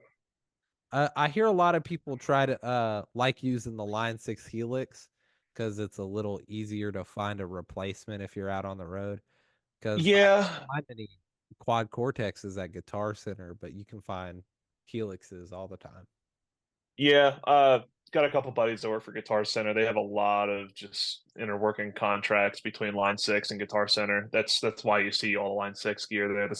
But funny enough, actually, the Spider 5s, they put a firmware update on it like shortly after they released the Spider 5 line, and it turned it from, okay, well, it's just another iteration of the Spider meme into, well, here's just a practice amp version of the Helix. So Okay. you can actually get those amps to sound pretty freaking crazy. You know, Line 6 used to be nothing but a meme. It's like they're garbage but they've really turned their image around quite a bit. They have, yeah, native Helix and Helix Native are both very, very good. Well, Helix is the unit. Yeah. Native is the VST software. It's worth using. It really is. Because Helix Native is basically like if you took an Axe-FX and put it into a VST that you could put in your DAW. It's so versatile. I thought about figuring out how to make a live rig out of a Scarlet and seeing if You can do it. I've done it. We ran the Dark Glass when Neural dropped the Dark Glass VST for bass players. My old bass player, he used to just run into that, and he would come out of front of house speakers, and it would sound huge. Okay. It was just coming out of a 2i2. I got a It's the funniest thing. I got the old 18i20 sitting over here. Yeah, I had a solo and I had a 2i4 second gen, and then the 2i4's USB cord or port in the back of it died. That's when I picked up this guy. The preamps on this, it's not too noticeable, but I feel like they just have a bit more crispiness to them. And then you also have like if you want to like simulate like old tube saturation, there's a vintage mode on here. It adds a little bit of distortion to it. Nice for vocals, but I don't use it personally. Just adds a different feel to the input when you're running in. I don't know. It's interesting, but some of those have like built-in like hardware compressors, which I was thinking about getting a Twin Apollo for that reason, but I just didn't want to drop the money on that right away. But eventually, I'll probably get one of those things. They're nutty interfaces, but like I said, minimalistic is kind of just how I'm going right now, and I'm having no problems with it. Okay, yeah. I dig it, man. Minimalistic is the way to go, honestly. Yep. Yeah, not like everyone thinks, oh, well, if I get an Axe-FX, I'll all of a sudden be cool. Well, I own an Axe-FX2 for a while, and I sold it back to the guy that I bought it from. Funny enough, he actually needed it back anyways. So, but it was just like there's too much here, and also I enjoy when I'm recording. I enjoy editing to DI as opposed to printed wet tracks, because the wet tracks are just like, okay, well, here's a wave, whereas you can see the transient waves, like where I'm hitting, and really be able to line things up and make it sound pretty for when you're writing demos. Oh yeah, for sure. Okay. Thank you. I love gear talk. So getting into the nitty gritty of gear is the highlight of this show for me. So Yeah, hopefully I'll have more crazy stuff to explain after the tour because I've only looked at the rack. I know a couple things about the IEM systems we're using. We have a Behringer virtual mixer, but our guitar player Dave's kind of the gearhead with that. He runs his own studio, so he's got that all set up for us. But I definitely want to learn all that crap too. It's really, really awesome.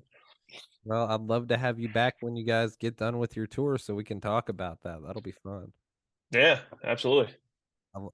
Again, like I said, I love gear, and I always ask about in-ear monitor mixes. So you got to let me know what your in-ear mix will be like, because Well, that's actually funny because what we do is the virtual or not the virtual mix, but the actual like mixer, the Behringer mixer. Um, it's has all these outputs, and all the outputs go to these in-ears. And then obviously we have handoffs for front of house. The in-ears, they get their own stereo channels, and what's cool about that is with the stereo channels that are output from the mixer, we can control what is loud and what's quiet from an app on each of our individual phones. So you open up this thing called I think it's let me see. I have it on my phone here because I still have my setup. Where the hell is it? Mix. and No? it changes what comes through on your pack. Yeah, so the pack is just basically it's a receiver. It just picks up whatever's coming out of the mixer, and so whatever channels we have at that whatever we have set for levels, that just goes out of the mixer into the in-ears, and then our pack receives that, and then it goes into our ears. But this app that we have, Mix Q is what it's called. So you open up this app, and you literally have a virtual mixer. You tune into whatever channel that you're. It requires a Wi-Fi connection. So like our phones are connected to a router that's on our rack, Yeah.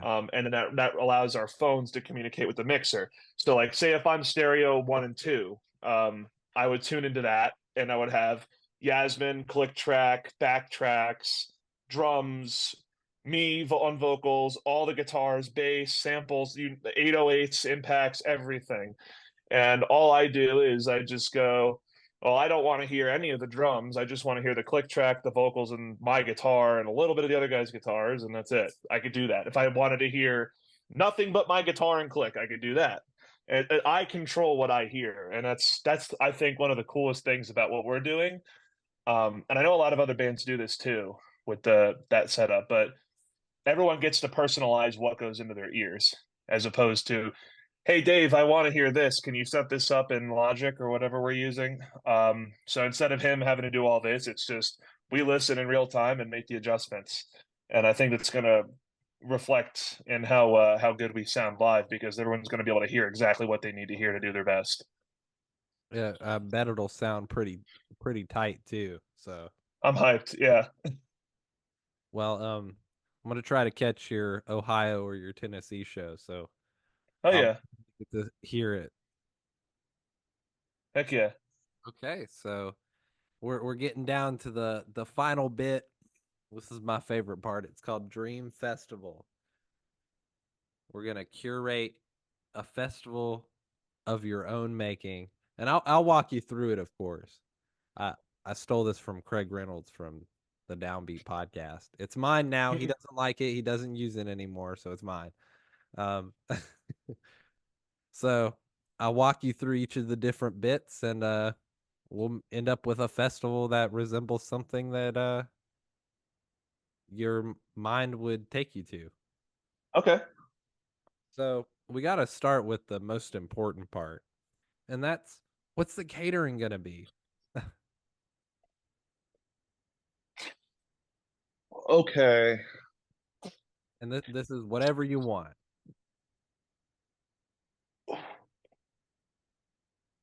I think the catering would have to be Bucky's brisket sandwiches or Wawa Italian subs. Or if anyone doesn't know, Wawa is just like gas station subs. Um, they're the best. They're the goat. I think it would be a Wawa, like cold cut sub catering. I just every time I go back to Jersey, like the three records we released last year for Face Yourself, it was just like I think my record was I had like 10 Italian subs within a week. An insane amount of salt. Like no human should be consuming this level of sodium, but it was just like every time I got back from Eric's house, it'd be like 2 in the morning. I'm just wolfing down a sub, and it's like this is the best thing ever. So I think the catering would just be Wawa Italian subs. Okay. Just boxes and boxes of Italian subs. That sounds delicious, man. I mean, you got Wawas, you got Bucky's, and you got Sheets down in the south. Sheets is sick, yeah. Their hot food's good. I hate their subs though. Their subs are trash. I always get they have this sandwich, right? It's a chicken sandwich, but it's like an Italian mozzarella. So it's got mozzarella sticks on it, and Mhm. I get this once in a blue moon because nobody should consume this much cheese on a single. It's mozzarella sticks with mozzarella cheese and marinara sauce on a top of a chicken patty in between two buns, and Good Lord. it um it hurts my stomach afterwards, but it's good going in. It's That is Buffalo Wild Wings for me. Yeah, I'm the same way. It's like I know I should not be eating this, but fuck, I gotta have it. of course. So we got catering. Next up is location. Where's it gonna be at? Where do you want it? So I would say Red Rocks here in Colorado, but the problem with that is it's a stand-up only venue, so that kind of just flat out disqualifies it, I feel. I am very big on not standing venues, just like pits and all that, like the crowd interaction. I'm huge with. Um, Depends on how many people, but like if we're going with underground venues, I'd love to like Chain Reaction on the West Coast. There would be sick. Um, in terms of outdoor venues, it really depends on the size. But the Stone Pony outdoor stage in Asbury Park, New Jersey is pretty sick too, if we're doing like outdoor venue. For like big indoor venue though, Gothic Theater in Englewood, Colorado. We're actually playing there, and I'm so hyped about it. I love that venue. Inglewood's such a nice place. I mean, Hmm. Asbury Park in New Jersey is pretty nice too. My aunt lived up in Nutley and Newark and Monmouth Beach too at different points because she's a flight attendant and the base is up there. Oh, okay. She since moved bases. She's her base is in San Francisco now. She doesn't live in San Francisco. She lives here. But Hmm. she wanted all the Japanese and Chinese and Asian flights. Hmm. So yeah, I dig the location. Let's move on to accommodations. Where are you going to be staying? Are we camping? Are we going to do Airbnb? Are we hoteling it up? Are we bumming it out on the streets? Are we hanging from the ceiling of the venue? What are we doing?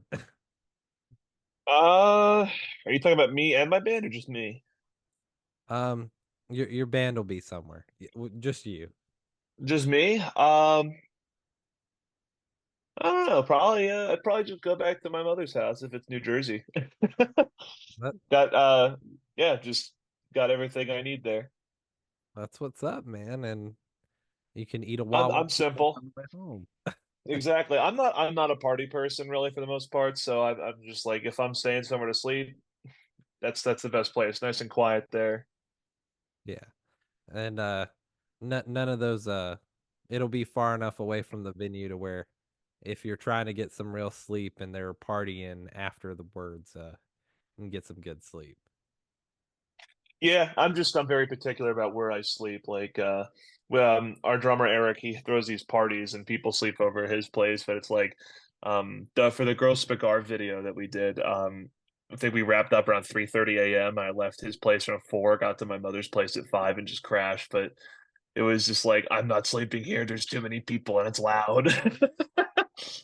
For I don't know. sure. I'm just like I like my peace and quiet, damn it. But I'm definitely gonna have to change that for tour. Oh, yeah. But We're gonna be all crammed in an RV, but it's gonna be fun. I can't wait, honestly. RVs are surprisingly comfy. Yeah, they are. Like you would never think like an RV would be as comfy as you'd expect a relative number of comfort from it, of course, but not as much as like it actually is. It's just so nice. Yeah, it is. I mean, you can deck them out, put bunk beds and stuff in them and everything if you need to as well. That's one nice thing about it because we bought one for the tour, but we might not necessarily have enough space in it to sleep all the people we need to sleep per se at first. But after a couple modifications, adding bunk beds, and it's like, well, this is just the party bus now. We got enough room for everyone. Yeah. Hey, and if you need extra, start hanging hammocks from the ceiling. Yeah, or add another deck onto the top of the RV. Yeah. There you go. Okay, next question. Who are going to be the headliners? So this is what I would say would be the most nitpicky part of this. So, um, two of these actually, I know two of these bands will never do this. But I would love to hear it. So there's four bands I'd like to like if we're doing like multi-day, like these are the headliners. Yeah. Parkway Drive and playing their Deep Blue album in its entirety. Of course. Whitechapel playing New Era of Corruption in its entirety. Yep. Lamb of God playing As the Palaces Burn in its entirety. And All That Remains playing a mix of songs off of This Darkened Heart, Fall of Ideals, of course, and Overcome. That would be like four bands I would want to see as like contenders for headlining. Whitechapel and Parkway Drive, the Deep Blue, and New Era of Corruption. New Era of Corruption, I was like counting on them doing a tour for that because they did This Is Exile and Somatic Defilement, and then they just didn't do anything with New Era of Corruption. I was like, why? It's like my favorite deathcore album of all time. It's definitely a missed opportunity for sure. It's so funny because I posted something on my Instagram the other day, and it was like, it was just the song "Murder Sermon." It's got Vince from the Acacia Strain on it, and the amount of people that just replied to me saying this is the best Whitechapel album. I'm like, it is. You're right. And I've seen them 7 times, and they've never played a single song off that album. It's such a shame, and they slap live every time I see them. But like, oh my God, I would kill to see any song off that album live. It's just such a good album. They must really hate that album. I don't know what it is. I really don't know. It's just like I looked up like, did anything bad happen to the band around that time? No. Okay. Then what the hell? I don't get it. I know they just toured their most recent album because COVID screwed them out of that opportunity. But um, yeah, I don't know what it is about that particular album, but they don't play anything off of that, their self-titled album, and I don't think they touch Our Endless War anymore. The one with Saws the Law on it. They haven't played the Saws the Law for the last couple times I've seen them at least. Yeah, it's I mean, you can look at their stats. I don't think they've really played either of those very much. Yeah, it's weird. But Parkway Drive, I mean, they still play some stuff off of Horizons and Deep Blue, but this Deep Blue, hearing that whole EP album in its entirety, because that was the album that made me go, okay, deathcore is the next step up, and then Whitechapel was my introduction to deathcore. But if it weren't for Deep Blue, I wouldn't have gone down the rabbit hole that quick. I don't think that album is just that is my favorite metalcore album front to back, I think. Yeah, okay. It's just heavy. The whole album is just so heavy. Yes, it is for sure. So the next question is, what time are you guys gonna play? Because the stipulation is you guys are gonna play the festival. You just gotta know what time would you like to play the festival? So in my experience, being direct support or like just in the middle of it is the best time to be there, because if I'm direct support, I get to check out all the bands that are playing before us and kind of chill out. If I'm in the middle, then I get a little of both. If we're headlining, I hate headlining shows, just in the experience I have doing it, because it's late, you're tired, and a lot of the time I feel like, you can't do your best kind of thing because of those reasons. But if you're kind of playing a headlining tour, I feel like it's a little different because you have time to like prepare to be, I'm going to be playing at 10 p.m. every night for a month straight. Like I better get ready for doing that. So it's a different story. I've only played one-off shows headlining, but it's always been like, good God, like 11 o'clock at night you go on. It's just like, holy shit, I could be sleeping right now. But yeah, so like I would say in that Dream Festival, I'd probably want to play like third to last. Okay. Yeah, I like that'd the be sick. lot. Okay, now the last part is name a couple of smaller bands, mid to smaller bands that aren't gonna headline, but that you think should be at this festival. So Psycho Frame, 100% those guys. Crown Magnetar, they're about the same size as us. I'd love to play a show with them. We're good friends with them. They're good dudes. I'd love to see them play a show with us at some point. Um, there's a band called Murder Afloat from Florida. They're sick. I'd love to see them play there. Our boys in Enox, they're in Georgia. That'd be a good little metalcore band to play there. Well, actually, I don't even know what to call them. Their last EP, their guitar player John just kind of made all the noises he could have possibly made under the sun. So I don't even know what genre to categorize them as anymore. But they're good guys. They're good guys. Yeah, I don't even know what to. It's just if I'm bringing bands back from the dead here, Yes. I wrestled a bear once. And I'm gonna get hate for this one. Courtney era, I wrestled a bear once. Okay. The album Hail Mary, love that album front to back, love that album. Um, let's see, No hate from me here. let's see. There's a lot of good bands from Jersey. We got Monument of Memory. That they'd be a good group to go on. Euclid, they're playing with us at our first show. They're a good deathcore band. Oh, there's a ton of bands. Like I couldn't even name them all. Snake Father, shout out to Marcus from Snake Father. He's a good dude. Um, I'd love to see them play a show like a big festival like that too. Just all the homies. I'd love to see them play. But like the most obscure band that I think like not a lot of people know about that I think they should. I would say Murder Afloat. I think that their front woman, she is a fucking monster, and their music is heavy as shit. That's what's up, man. You've got a great festival. Um, I'm gonna leave out the question about what you should name it because I've learned my lesson. I ask it and people sit here for like 5 minutes trying to think of a name.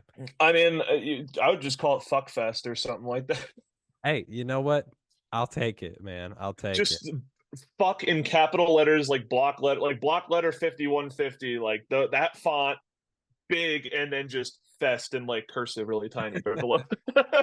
Love it, man. That's if I had an AI photo generator, I'd get it to make your festival poster for you and put it up there. But I was gonna do Actually, that for Bleed the Sky, and I couldn't get it to work. are you familiar with Sanguisugabog and the Ronnie Radke beef? I'm not quite familiar with it. Lay it on. I'm not either. All I know is that Ronnie Radke was talking shit about Sanguisugabog, I think, and Sanguisugabog. They're great guys. I don't know them personally, but I have a lot of friends that are like Crown Magnetar. They toured with them, and I went to go see them, and it's just these dudes post nothing but memes. Their logo looks ridiculous, and they just put it on like a Bass Pro Shop hat, but it's their logo instead of the Bass Pro Shop logo, like Barbie, but it's the Sanguisugabog logo. I don't know what Ronnie Radke said, but they started some shit together, and Sanguisugabog today released a fake tour flyer. It was like Falling in Reverse and Sanguisugabog with I forget what the other band was at the bottom of it, but it was just like this fake tour flyer that they fucking made. It's just so funny. These guys are just meme lords. I found it. It's I'll Nails, fly isn't it? for review. Sanguisuga Bog, Falling in Reverse, and Stabbed, the Long Island. Stabbed, yeah. That would be a pretty cool tour, not gonna lie. It would be interesting, but the beef is so funny because Ronnie's just being Ronnie, and then the Sanguisuga Bog guys are just absolute meme lords, so they're just having a field day with it. I'm just all for it. And they have on the poster the Machine Gun Kelly razor. Yeah. Yeah. Look at ugly ass guitar. It's not only ugly, but it's like so tone deaf. I gotta hear what it sounds like. It can't be comfortable to hold or anything. I just the pink Telecaster he had was cool, but this is just like, what are you doing? Why, Schecter? What are you doing?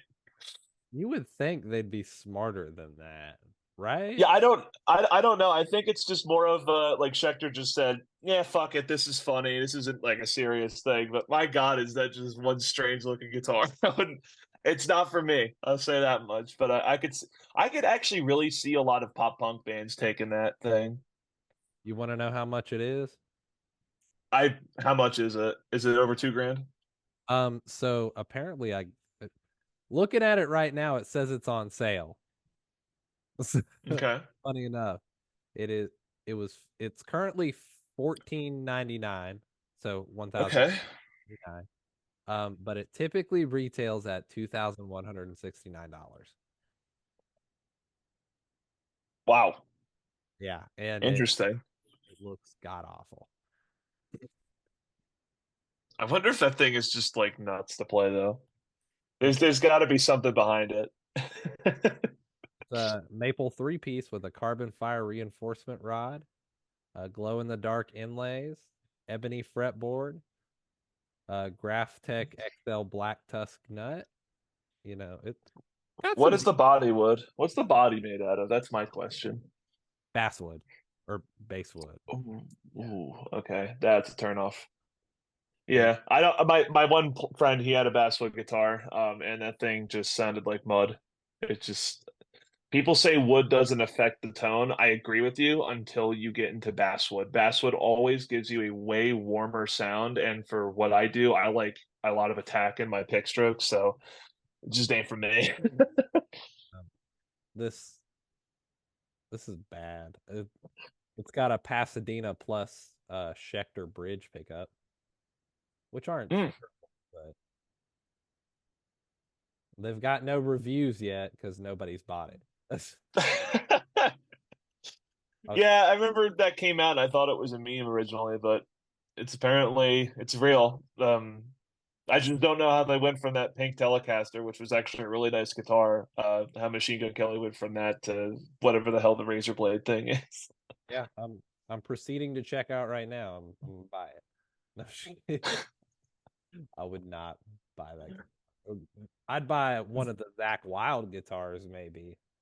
Or if I had $1 million, I'd buy that thing and take it on tour with me right now. That's what I would do. Not the Zach Wild guitar, the razor blade guitar. I would totally do that for the meme. Oh yeah, for sure. I mean, let's get an 8-string signature model of that for Machine Gun. Fuck yeah. You know, fuck yeah. Multi-scale. Yeah.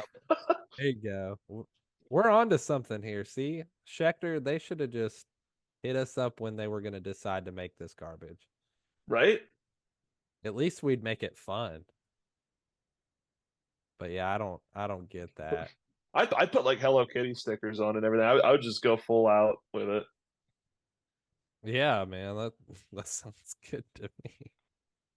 Like I said, I am a huge fan of Schecter. I own this guitar. I love this guitar. I love my Halo. But that thing, I don't know. I just don't know. It's ugly. And it ain't for me. That's all I know. I wish I had never seen it, but here we are. If I ever see one of those in person, I'm going to harass whoever's playing it to be able to let me play it.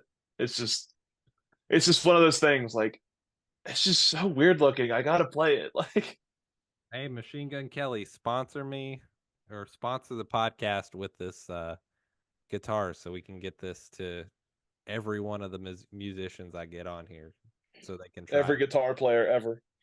Exactly. If I ever get one, you'll be the first person on my list to play it. Hell yeah. Well, we're at the end of our time here.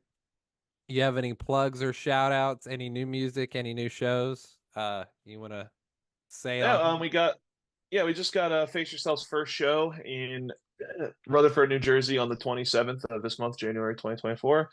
That's going to be with Signs of the Swarm headlining. And then the rest of the bands on the bill, they're all homies of ours. You got Knights of Malice, Enox, Euclid.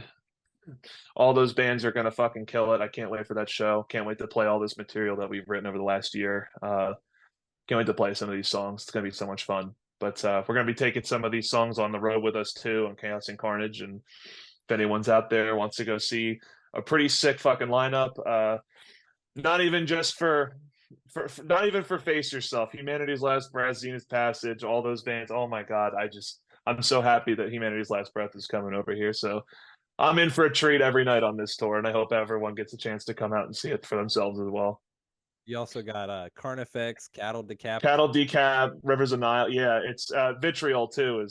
Those guys are nuts, insanity. If you've never listened to that band, Vitriol, they're right after us. We're opening slot, and they're right after us.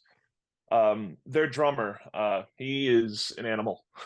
Yes, he is. But every band on that bill is just front to back. It's going to be an insane bill every night. I can't wait. I'm looking forward to it. You got 33 and West, Imperial, Metal Blade Records, Nuclear Blast Records, and Century Media. All great companies that have great bands on there. So yeah, 100%. And I believe we are the only independent band on the bill. Yeah. Let's see, Because I think Rivers of Nile is Nuclear Blast. I know Carnifex is Nuclear Blast. I forget what Humanity's Last Breath is on. I think Zenith Passage is on Nuclear Blast. Century has Vitriol. Yep. I'm not sure what Cattle Decapitation's on actually. Now that I think about it, let me see. Because I think they might be independent now. Let me see. Terrasite. Their last album is Metal Blade Records. Okay. Yeah. They're I just saw them. They were just through Denver with Sanguisuga Bog recently. That was a sick tour too. Yeah, so and they're doing a show with Signs of the Swarm. Or no. Yeah, they're doing a Europe 2020. Yep. Yeah, they are. With Vomit Forth and 200 Stab Wounds. Ooh. Yeah.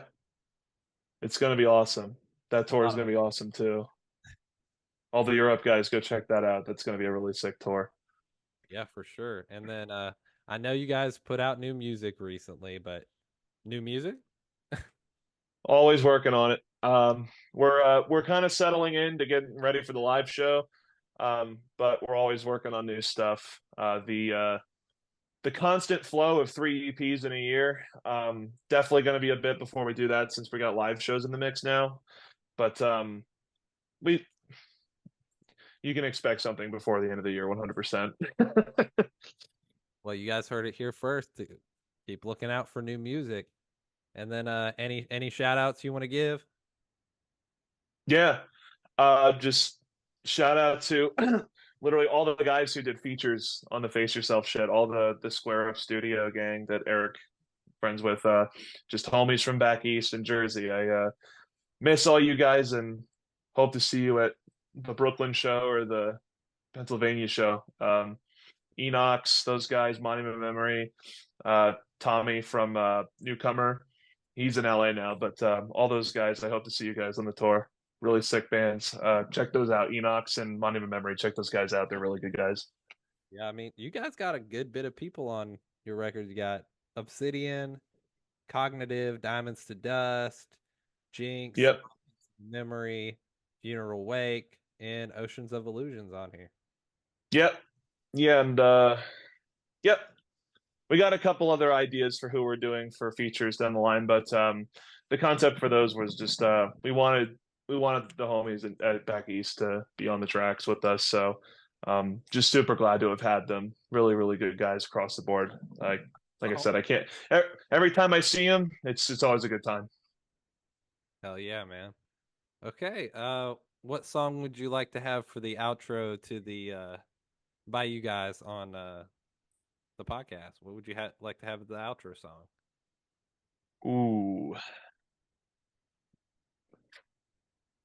What kind of vibe are you feeling? Heavier or more like ambient? Heads or tails? All right, heads heavier, tails more melodic. Well, that's gone. Let's again.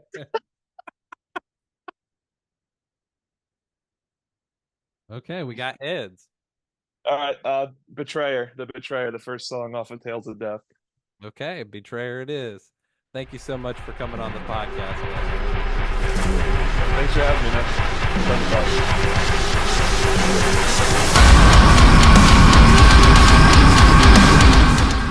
This has been the Mullins Over Music Podcast, episode 18.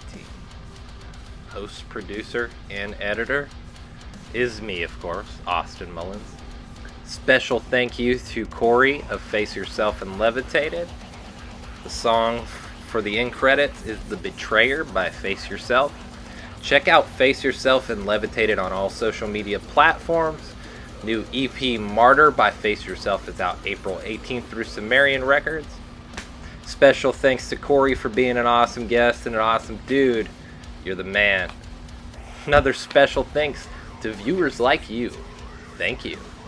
Look forward to another episode or two from the year prior, along with new episodes coming soon. Thank you guys so much, and until next time, peace.